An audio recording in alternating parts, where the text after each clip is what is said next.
இந்த 17 நாளா எல்லா படைகளும் போயிடுத்தம்மா. படைகளும் போனா போட்ட விடு மருமனே. 99 தம்பிமார்கள், அண்ணன் கர்ணன், மாமன் சல்லிய எல்லாருமே போயிட்டாங்க மாமா. எல்லாருமே போயிட்டாங்க. எதிராளியானவன் அந்த பாண்டவர்கள் என்னோடு யுத்தத்துக்கு வந்தால் சக்தி இல்லையே யுத்தம் செய்யவும், சக்தி இல்லையா யுத்தம் செய்யவும், ஐயோ சக்தி இல்லையே யுத்தம் செய்யவும், சக்தி இல்லையா யுத்தம் செய்யவும், சக்தி இல்லையே யுத்தம் செய்யவும் மெத்தப்படுகிறது ஒட்டகம்.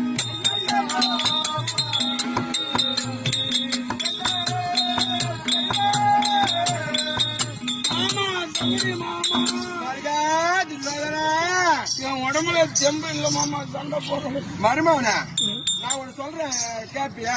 நீ சொல்லு மாமா. இவங்க போறவெல்லாம் சல்ல கொட்டாது விட்டு தள்ளு. இப்ப இருக்கிறது நீ மட்டும்தான் ஆள போற. உலகத்தை நான் ஒருவனே